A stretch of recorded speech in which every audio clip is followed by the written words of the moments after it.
ونشهد أن سيدنا وحبيبنا وشفيعنا وسندنا ورحمتنا ومولانا محمدا عبده ورسوله. أما بعد فأعوذ بالله من الشيطان الرجيم. بسم الله الرحمن الرحيم.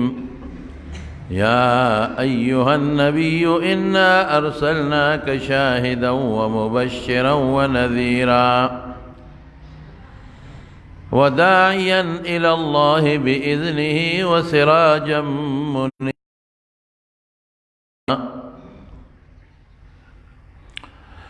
ما دا نبی کریم صلی اللہ علیہ وسلم دا سیرت متطہرہ بیان شروع کړي او غټ غټ چې کوم حالات و می شروع کړل. 13 جمعه می وې درته چې نبی علیہ السلام مبارک ته کله لومبه وحی ملاو شو. حضرت جبریل علیہ السلام واپس لاړو دا آیتونه ولوستلی شو چې اقرأ باسم ربک الذی خلق خلق الإنسان من علق اقرأ وربك الأكرم الذي علم بالقلم علم الإنسان ما لم يعلم. نو نبی علیہ السلام مبارک دا آیتونه واوریدل، یادی شو، خپل کور ته راغی. حضرت خدیجه رضی اللہ تعالی عنہا په کور کې وا اور راتلو سره نبی علیہ السلام مبارکو فرمایل چې زملونی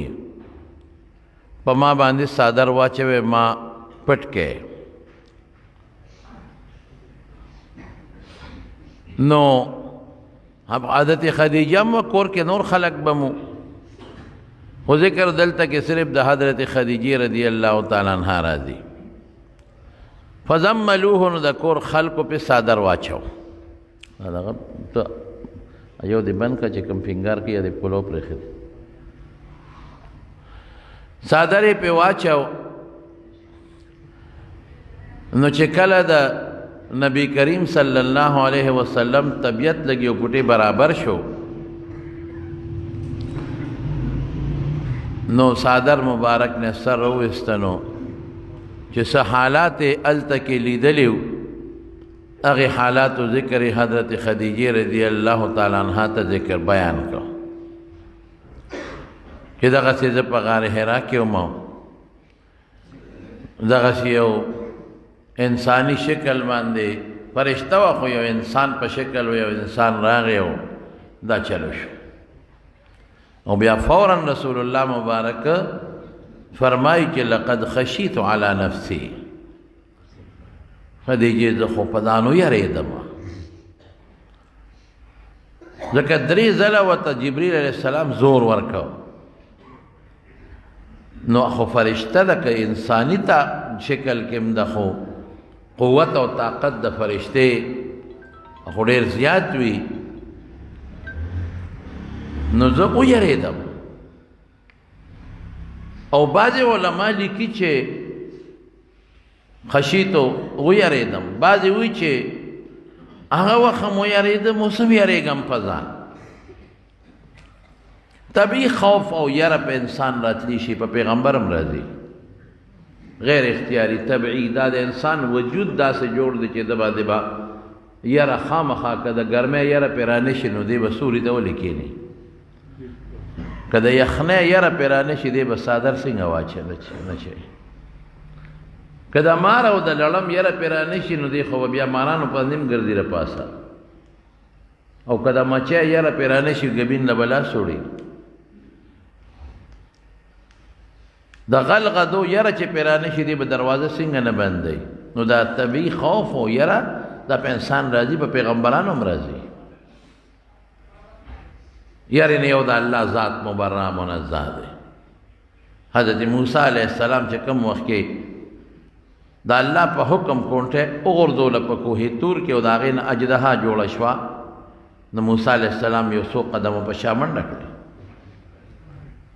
فاوجس فی نفسه خیفة موسی، الله ویل کې یره رالا، یره محسوسه کړه او فوراً الله ورته لا تخف، یره بنه کې مې یریږه، انه لا يخاف لدي المرسلون، پیغمبر چې ما سره بیا ولاړی به بنه یریږي. ابراهیم علیہ السلام چې کم وخت کې او بیا وته الله وی کونټه ته لاس کا اخو امار جوړ شوی، لاس کړه واپس کونټه شو. او چې کله ابراهیم علیہ السلام له الکان را للقوم به دا بد عمل کو، خدای پاک دې مسلمانو ساتي دا الکانو دا ګناه. نو الکان په خپل شکل ابراهیم علیہ السلام لرال هغه نه پیژندل، هغه دا انسانان دي، فرشته وي. نو قرآن شریف کې رب العالمین فرمایي چې دا شکل قرآن شریف کې ابراهیم علیہ السلام فرمایي چې فما لبث ان جاء بعجل حنیذ، بس فوراً فټافټ ورته یو اسخیر ویت کو حلال کوریته او راویل مخکې کې خو فلما رأى ايديهم لا چې ابراهیم علیہ السلام او قتل چې ملمانه خو دې له ګوتې نه وړي. هغه زمانہ کې غل ډاکو چې به د چا کور ته ورغې خوراک پې نه کو. دې زمانہ کې غل ډاکو چې غلا د شپې ورشي، چا په کور باندې لوبې په پرج ورشي. اکثر د اخبارات لیکي کنه پرج نه ټول خوراک وخوړاو کې ناستو بورچی خانه ته ورسې ګرم کلوې رسته غلا وکړه، ای به خوراک نه کو. نو ابراهیم علیہ السلام لکی یار راله چې دا خدای سم مسله پیښه شوه. نو قرآن شریف کې الله فرمایي فلما ذهب عن ابراهیم الروع، هغې ورته وي مونږ انا استاد د الله د طرف نه استاد یو او تعالی دلته رالو، خو زه د لوط علیہ السلام قوم اړو ابربادو اتبا کو. نو فلما ذهب عن ابراهیم الروع یجادلنا فی قوم لوط، چې کله ته یاره لاړه نو مونږ سره بیا یعنی زمونږ فرشتو سره باز شروع کړه چې مکه ابراهیم ډېر صابر او اواه حلیم، الله وی مونی خدای پاک ته زاری کوله. یاره ګوره یاره په ابراهیم عمرال علیه السلام څومره لوی پیغمبر دی. لوط علیہ السلام نه چې کله لاړل د خپل شکل الکانو په شکلونو، نو قوم خو په دغه ګناه پسې ګرځېدل. برال د لوط علیہ السلام کور ته راغله. لوط علیہ السلام پریشانه چې خدای خو میلمانه دي، ښکلي دي، ښایسته دي، خو دا زما په کور کې به دا ګناه کېږي. الله نه یو درخواست وکړه لو کان لی بکم قوه او آوی الی رکن شدید، یا خدایا که خپل طاقت مې وی یا قوم مې وی، خپل طاقت وی یا قوم مې وی، دا زما د میلمنو بېعزتي زما مخکې کېږي. او ورته وایي هغه هلکانو ته چې دا ګوره زما د قوم دا جینکې زما لوڼه دي، حلاله نکاح وکړئ، دا ګناه مه کوئ، هغې په ارام کښېنه، انک لتعلم ما نرید، مونږ چې څه غواړو تا ته پته ده. هغې ورته وایي مونږ فکر مه کوه، لن یصلو، مونږ ته ګوتې هم نشي راوړی، مونږ د خدای استازي یو، تماشا کوه. خو چې یو معمولي غوندې لاس یې وړه خو ټول په سترګو ړانده شو.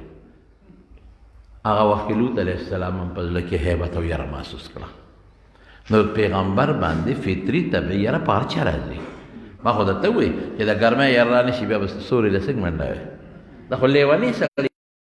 راځي، نه په ګرمۍ پوهېږي او نه په یخنۍ پوهېږي. پیغمبر خو ماشاءالله په عقلمندو کې عقلمند، د هوښیارانو هوښیار.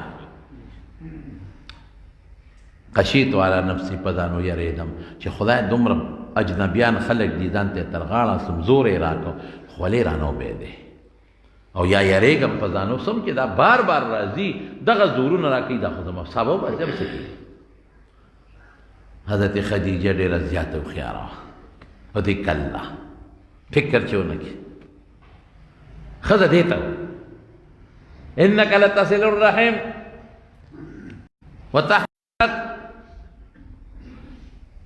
وتکسب المعدوم، ته خو ډېر ښه انسان یې، ته خو صله رحمې کې خپلوانو سره، ته خو خلکو سره پیټي بوجونه اوچتې، ته خو د قرضدارانو قرضې خلاصې، ته خو د خلکو جرګې کې روغې راولې، ته خو چې چا نشي روک شوي ټولو هغه روکې پسې ورله ګرځئ فقیرانو سره مدد کې کونډو سره مدد کې یتیمانانو سره مدد کې والله لا یخزیک الله ابدا قسم په خدای چې چرې به دې خدای رسوا نه کړي الله علما لیکي دې نه معلومیږي چې چا کې ښه اخلاق او ښه صفت دي دې به خدای د رسوایۍ نه ساتي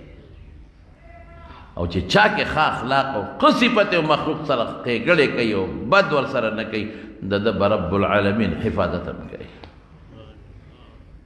تاکہ دومره ښکلې صفتونه دي هر چا سره ښه اخلاق رښتیا دروغ نه وي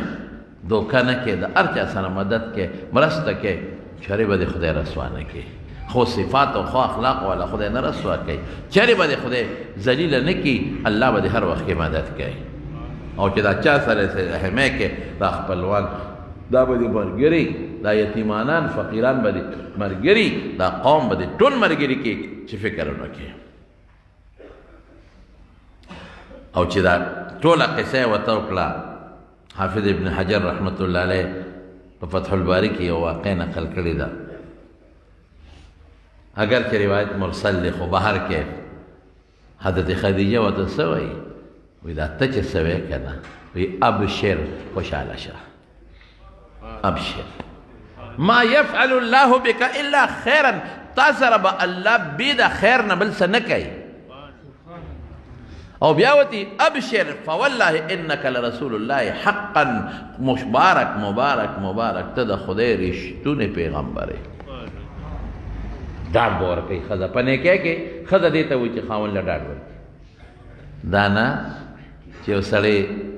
د نیکۍ کار پسې وځي او په لاره چې د معمولي غوندې ګوته خوږ شي او کور ته راشي او یا ښځې زما خو ډېره زیاته ګرمي وشوه ما خو درته ویلي چې بیا جومات ته مانځله مه د کور کوه که نه ما خو درته ویلي مه ځه زمونږ خلک دا چل کوي ګیره پرېږدي څنګه د ما سره څنګه ښکاري مورې بچې ځان په ځوانۍ کې بوډا کې پلار دیم چې بوډا شو پرې خاونده پلار دیم چې بوډا شو پرې خاونده بچې دا ښکلې مخ دی د ښایسته څنګه ځان نه دی بوډا جوړ کړه او خدایه دا زموږ میندې دا زموږ ښځې ښځه هغې ته وایي چې په نیکۍ کې چا سره مدد وکړي ښځه هغې ته وایي چې په الله او د رسول په رضا کې د سره مدد وکړي لکه حضرت خدیجه رضی الله تعالی عنها چې وه دې ته ښځه وایي فوراً رسول الله مبارک له ډاډ ورکوي اوس بله ښځه وکړ یو سړي چې ګورې بیا غار حرا ته لاړ نه شي ښه مړ راته نه شي او څوک تکلیف دله در نه کړي او ځان له ځای دی او دا ګورې بیا لاړ نه شي نه نه نه نه او ته ډېرې هغې ته پته وه د مخکې نه چې زما خاوند کې نښې شته هغې ته مخکې نه پته وه چې زما خاوند له به خدای یو لوړ مقام ورکوي او داسې اخوا دېخوا ښځه هم نه وه د مکې په خلکو کې مالداره ښه مالدار ترین ښځه د کورونو مالکه وه او د ډېر مال او دولت مالکه وه هغې خو دا ورځ د خدای نه غوښته او بیا د پیغمبر علیه السلام د تسلی دپاره ځي او مخکې یوازې لاړه د تره زوی ورقه ابن نوفل هغه له لاړه او دا ټول حالات یې بیان کړه ورګه ځان له وله ځم چې وګورو معلومات وکړو هسې نه د خاوند مخکې مې بل څه ورته ونه وایي چې ورسره دا ټولې خبرې وکړې ورقه ورته مبارک شه خدیجې خاوند نه د خدای لوی شخصیت جوړ کړه نو بیا راله واپس نو رسول الله مبارک سر مبارک صادر نه اوچت کړی او پاڅېدلی و دې سره خو یې مخکې ټولې خبرې وکړې نو بیا راله ورېږه صبر وکړه زه ځم راځم نو بیا ځان سره رسول الله مبارک هم بوته ورقه ابن نوفل له دی د تره زوی د پخوانو کتابونو ملا و عیسایي شوی و دغه جاهلیت زمانه کې عیسایي او هغه ته څه وایي ورقه ته وی اسمع من ابن اخیک د دې ورواره نه دې څه خبرې واوره دې ورته ټوله قصې وکړي نو چې هغه ورته ټولې رسول الله مبارک قصه وکړه نو ورقه ابن نوفل ورته څه وایي او ورته وایي وی ذاک الناموس دا چې تا له څوک راغلي دا څه پیرې نه دا هغه فرشته وه چې الله په موسی علیه السلام نازله کړې ده دا فرشته ده او ارمان چې زه جمدی یم او تا د خپل قوم د وطن نه وباسي زه به دې مدد وکړم انصرک نصرا مؤزرا مضبوط مدد به دې کوم ارمان چې د جنګ دی. نو رسول الله مبارک خو د یو ډېر لوی قوم سره تعلق لره، هم مضبوط او په قوم او مخرجي هم ته ما به وباسي، ما له حکم کې جوړېږي، ما به وباسي. او ورته سوی ورقه وی او دا ته چې کومه خبره کې دا خبره چې چام کړي دا جنجال ولو ته پیښ شوی دی ملا تړه. او یو روایت کې داسې راځي چې ورقه ابن نوفل ورته سوی او دی ابشر فانا اشهد انك الذي بشر به ابن مريم. ابشر خوشاله شه، انا اشهد انك جئت الذي اغكس بشر به ابن عيسى بشر به ابن مريم چې د مریم د عیسی علیه السلام د چا متعلق پیشنګوئی ورکړم ته. ومبشرا برسول ياتي من بعد اسمه احمد. عیسی علیه السلام ایمان پس بل پیغمبر برادی احمد بوته وي هغه ته. وانك نبي مرسل وهو پیغمبر الله نه لېږلی شوی. او بل وته سوی وانك تؤمر بالجهاد، تا ته به د جهاد حکم هم کېږي. نبی آخر الزمان صفات به ته معلومو، تا ته به د جهاد حکمونه به هم کېږي.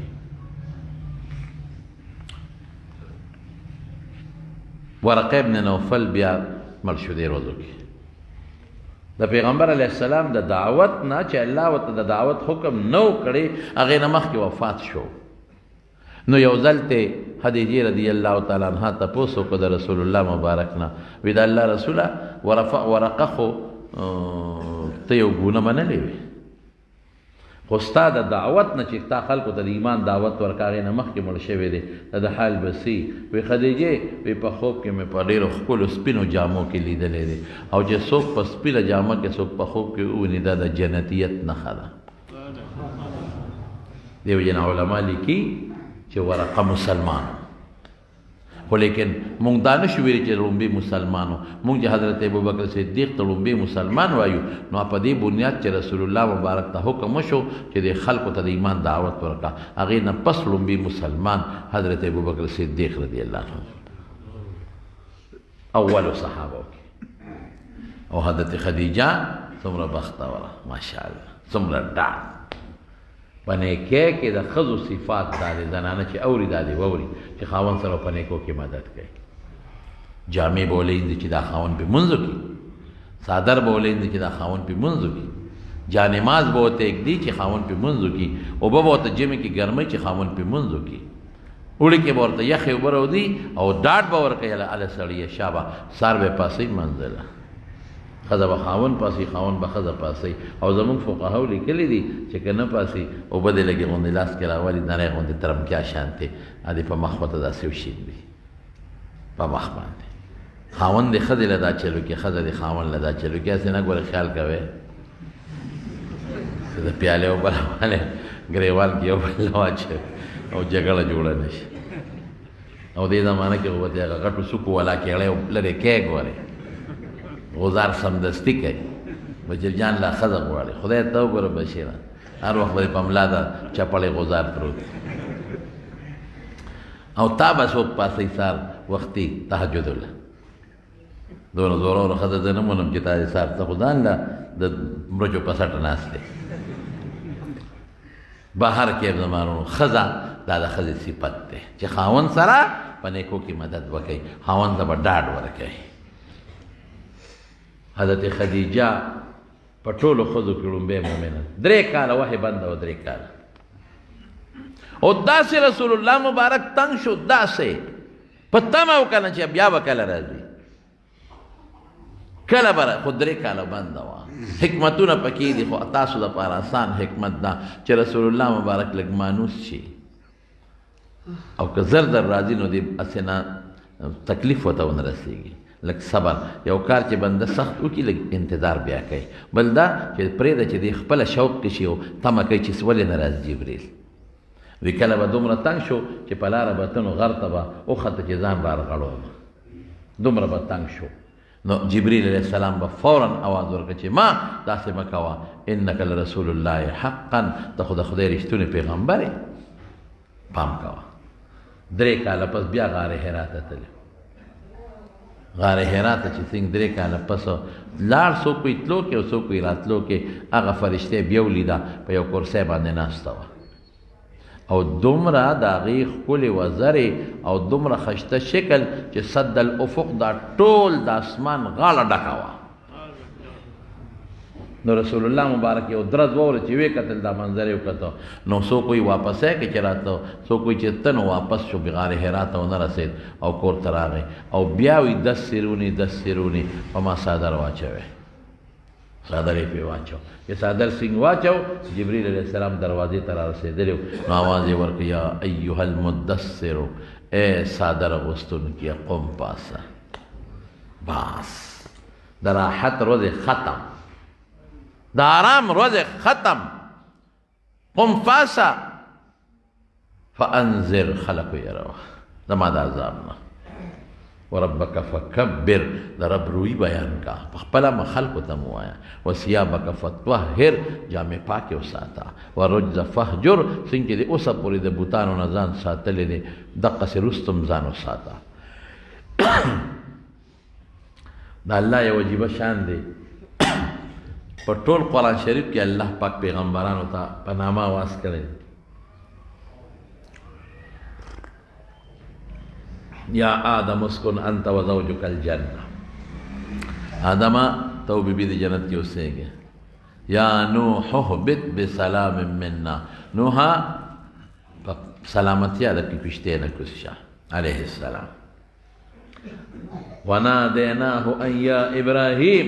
قد صدقت الرؤیا انا كذلك نجزي المحسنین. ابراهیم علیه السلام ته ابراهیم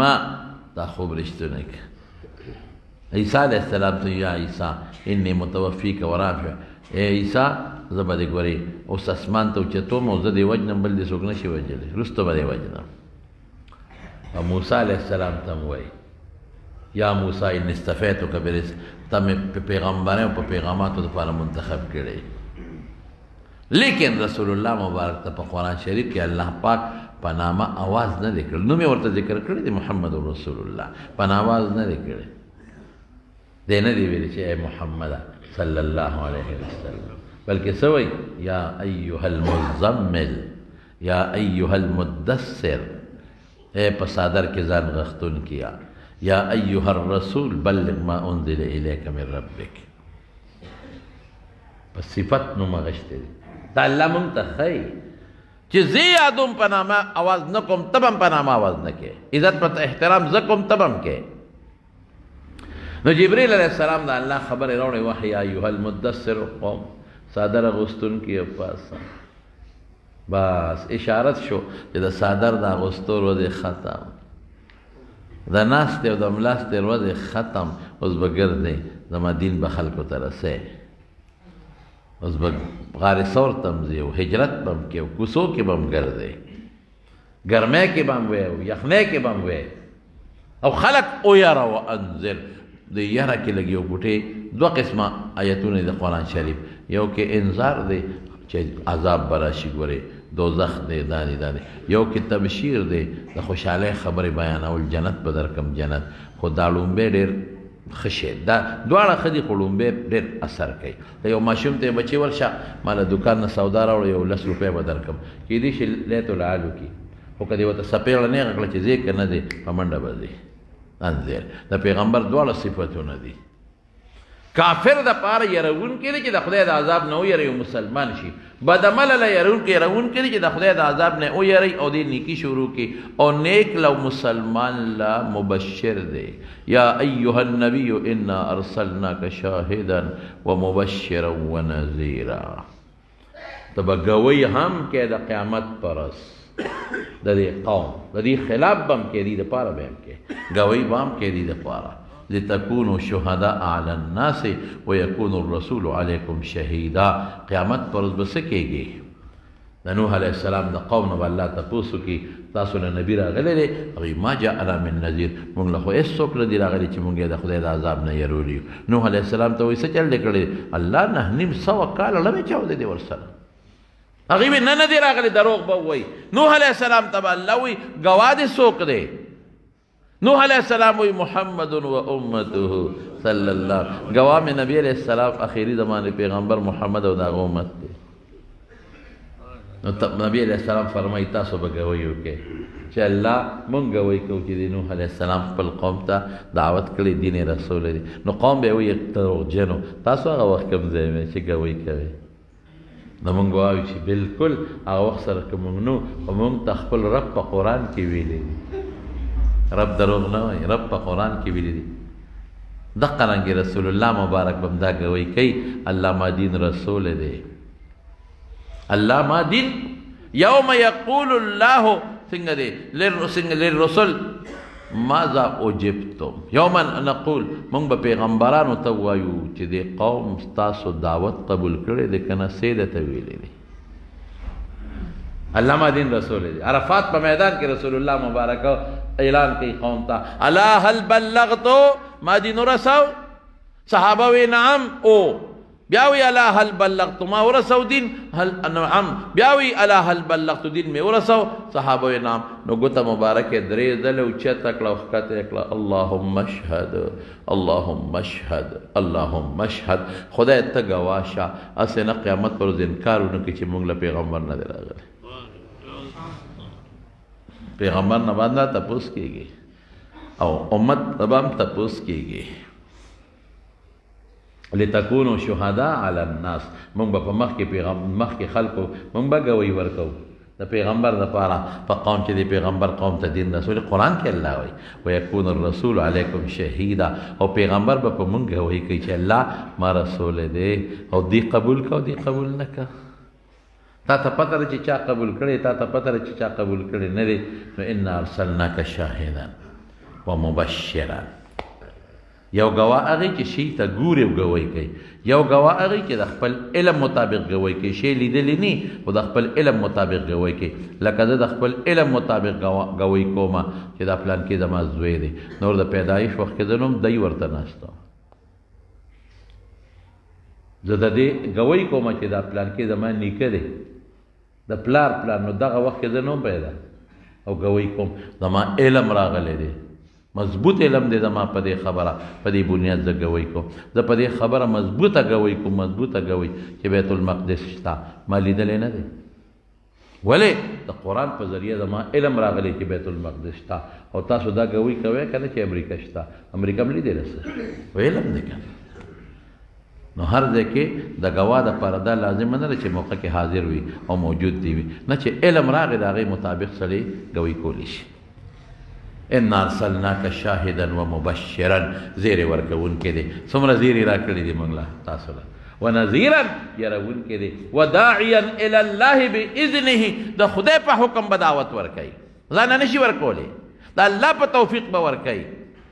سراجا منیرا الله اکبر روخانه ډیوه ده د هدایت.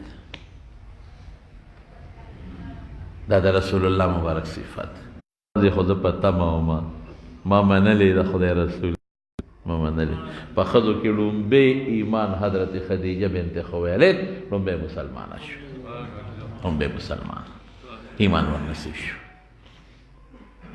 ډېره پاکه بیبي وسه یو ځل د رسول الله مبارک د زړه د خاطره داسې عجیبه منظر و چې رسول الله مبارک ورقه له دې لته چې دا خدیجه به دا خبرې واوري نو دا به ټینګه پاتې شي او خدیجه دا مطلب و چې د رسول الله مبارک تسلی به راشي. هغې مطلب دا و چې ما ته خو پته ده ورېږه ورقه له بوزم چې رده تسلی راشي دا زړه نه هیبت وځي نو چې بار بار د جبریل ذکر به کوو نو یو ځل ورته حضرت خدیجې وې د الله رسوله ته یو کار وکړه وایي که کله دا جبریل راغی تینې او زینینما نو ته به ما ته به وایې وی ښه نو یو ځل جبریل علیه السلام راغی خدیجې ته وی خدیجې جبریل علیه السلام راغلی دی وی یو پوټې ته راشه ما سره خوا کې کښېنه زما دې غېږ سره رسول الله مبارک راغی نو د رسول الله مبارک خدیجه غېږ سره کښېنه نو خدیجې خپل سر تور کو پیغمبر مبارک ورته شا د هغه خو یې نه وي کنه سر یې سر تور کو وی د الله رسول اوس درته ښکاري وی نه اوس نه ښکاري وی مبارک شه فرشته د پیرې نه دی دومره هوښیار بنیاد ده که دا پیرې اوس هم درته ولاړو دا فرشته د فرشته او فرشته سرتور ښځو سره خوا کې نه پاتې کېږي دې ته او بیا د رحم فرشته رسول الله مبارک ډېره زیاته مینه ورسره د دې په ژوند کې پیغمبر علیه السلام بله بیبي نه ده کړې د دې په زندګۍ کې او ډېر زیات صفت به د حضرت خدیجې کوه یو ځل حضرت خدیجې ته وایي دې نه لویه خبره نشته وی ای خدیجې جبریل علیه السلام راغلی دی تا له یو پیغام راوړی دی الله رسوله څه پیغام یې راوړی دی وی الله را لېږلی دی او رب العالمین وایي چې زما د طرف نه خدیجې ته سلام ووایه ماشاءالله دې نه لویه خبره بله کوم ځای کېدی شي قرآن کې به الله جنتیانو باندې سلام اچوي سلام قولا من رب الرحیم لیکن په زندګۍ کې په ژوند کې رسول الله مبارک په واسطه او د جبریل علیه السلام په واسطه الله خدیجې ته سلام را لېږي او بیا ورته څه وایي وی بشره زیری وله ورکا یو محل مې وله جوړ کړی دی په جنت کې چې هغه د یوې ملغلرې نه جوړ دی هغې کې ټانکه او پیون نشته هغې کې به نه شور او شغره وي نه به پکې ستړیوالی او تکلیف وي نه به پکې بیماري او ټینشن او پریشاني به الله په خپل دین ډېر خوشحالېږي حضرت خدیجې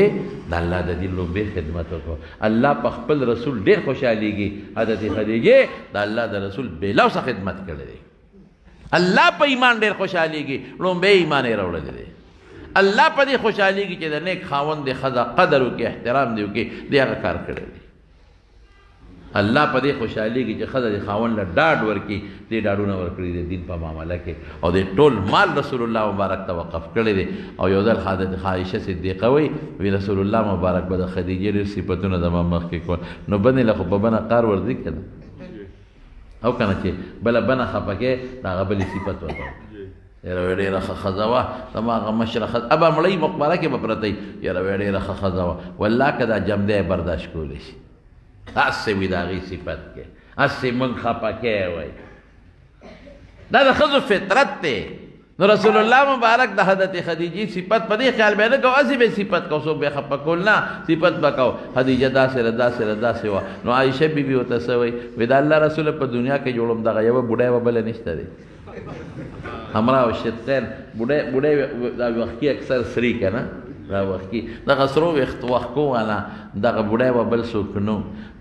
نبی علیہ السلام انها کانت و کانتم دقه یوه ښځه وم دغه به بل څوک نو عایشې ماله ته خدای بچي را کړي دي که صرف یو ابراهیم دا د ماریې قبطیې بلې بیبي نه پیدا دی او باقي چې څومره اولاد د رسول الله مبارک ټول د حضرت خدیجې نه پیدا دی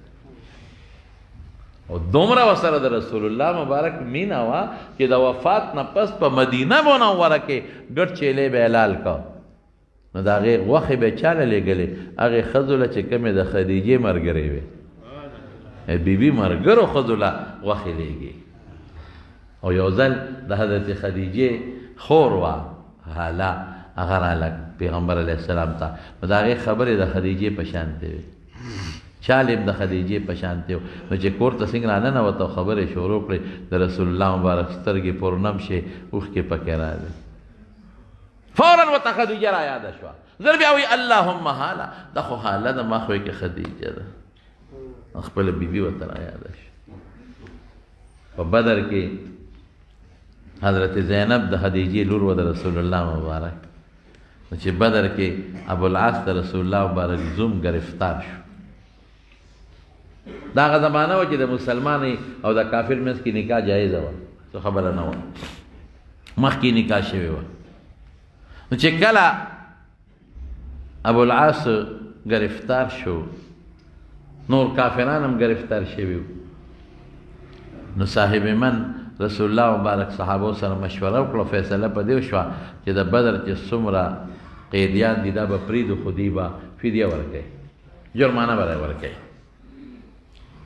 نو دې ټولو قیدیانو سوال جوابونه ولېږل چې موږ پسې دومره پیسې راولېږې نو ابوالعاص ته رسول الله مبارک زما انصاف خو شته که نه رسول الله مبارک خو ډېر انصاف والا ابوالعاص ټولو سوال جوابونه ولېږل او فدیې راغلې ډېره دلچسپه او دلسوزه خبره ده چې فدیې راغلې رسول الله مبارک ته یو مخکې کوله صاحب دا د فلانکي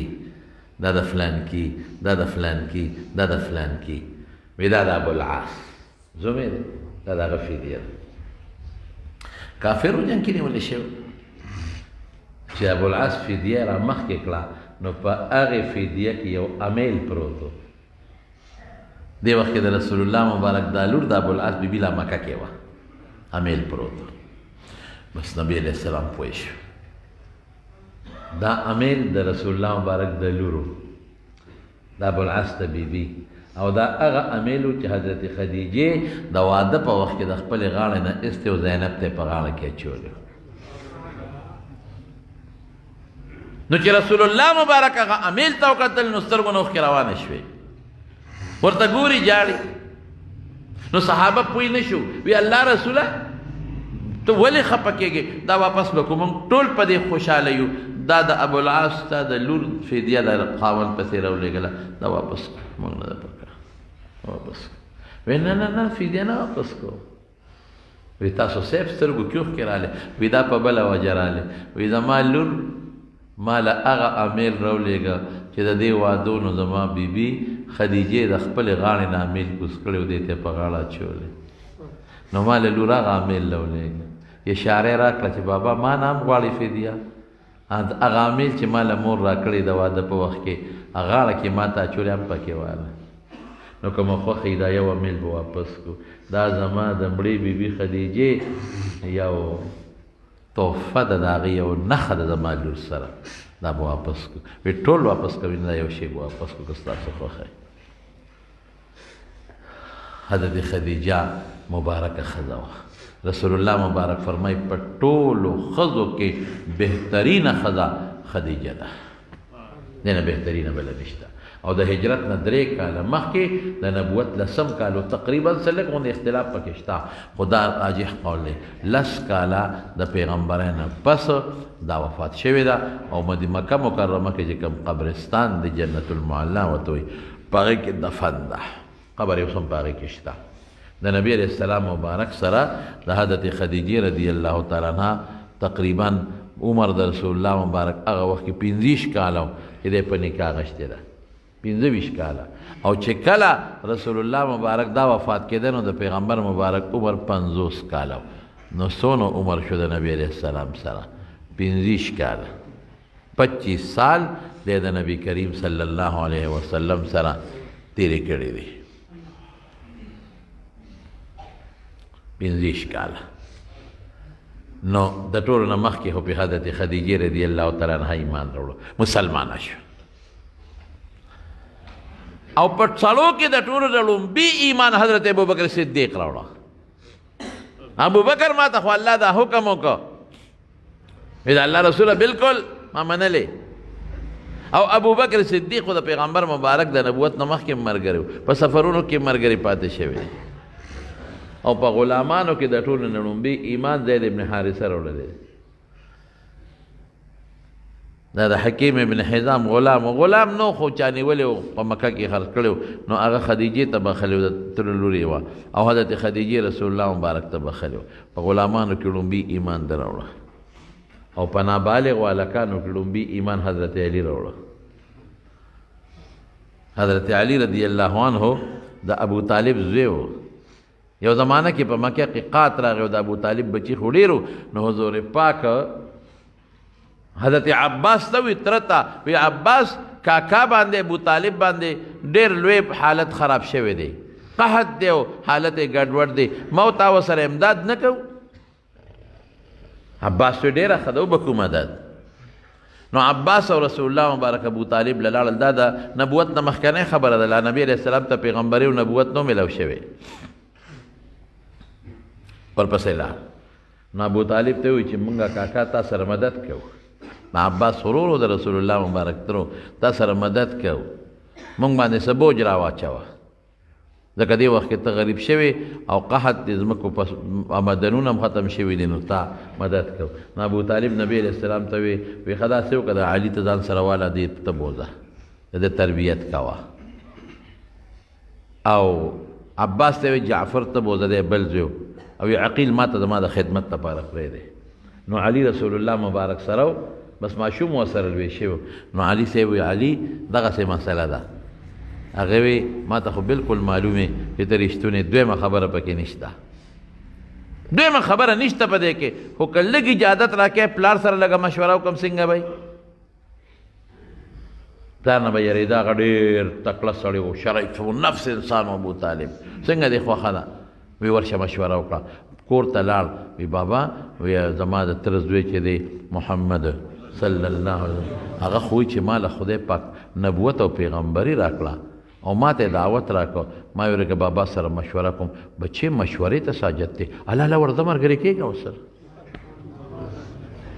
راغی وی پلار طرف نه اجازت میلاو او نبی علیہ السلام ورته څه وایي یاره وی پلار سره سلام مه کوله مه خبره وه هسې نه جنجال جوړ نه شي وی نه نه خدای به خیر کړي ورغی وی ښه ملګری کېږه نو دا څلور کسانو بې مسلمانان شو حضرت ابوبکر صدیق حضرت خدیجة الکبرا کبرا م ورته وایي طاهره م ورته وایي او حضرت علی او زید ابن حارثه دا څلور مسلمانان شو د ټولو نه خو دا هغه وخت چې لا نبی کریم صلی الله علیه وسلم ته د الله د طرف نه عام اعلان لا نه دی شوی چې ګنې عامو خلکو ته اعلان وکړه بس دا وشو چې بس څوک یری ویره و چې څوک په یو طریقه باندې خپل کار شروع کړه کار شروع شو او دا هغه وخت چې نبی کریم صلی الله علیه وسلم عمر ما تاسو ته ویلو نبوت چې بلو شوی نو 40 سال یا شپږ میاشتې راپاسه 13 جمعه نه بله جمعه مې درته ویلو او 3 کاله پې د پاسه شوس 43 کاله او یا شپږ میاشتې راپاسه 40 کاله رو رو رسول الله مبارک یو کس سره خبره یو کس سره یو روایت کې داسې راځي چې نبی کریم صلی الله علیه چې حضرت خدیجه عداس لم تلې وه عداس د عتبه غلامو عداس او د نینوا ښار سره تعلق لرو نینوا هغه دی چې د حضرت یونس علیه السلام کومه علاقې ته تللی و د دعوت دپاره او دی عیسایي نو حضرت خدیجه عداس پسې لاړه وی عداس یو خبره درته کومه زما خاوند دی او دغسې او غار حرا کې دا مسله پیښه شوه عداس ورته وی دا ته چې څه او دا ټیک وي نو دا د آخر زمانې پیغمبر دی او دا کومه خبره چې دی کوي چې ما له سړی راغلی نو دا هغه فرشته ده چې دا د عیسی علیه السلام او په موسی علیه السلام او په ابراهیم علیه السلام راغلی دی په مختلفو زاویو باندې رب العالمین د پیغمبر علیه السلام حقانیت د هغه صداقت او د هغه نبوت ورو خلکو ته ښکاره کوي نو باقي څه خبرې پکې پاتې دي اب انشاءالله آینده جمعه کې درته بیان دعا وکړئ الله دې زموږ د نبی کریم صلی الله علیه وسلم سیرت مطهره نصیب کی داغی اخلاق داغی عادات داغی کردار داغی اعمال و پشان اعمال دی زمونږ نصیب کی خدای دې داغوی دین نصیب کی او داغی په مبارک دین اسلام و ایمان دی زمونږ ژوند او مرګ نصیب وګرځولې کی او زمونږ د جمعې ملګری دی تیر دا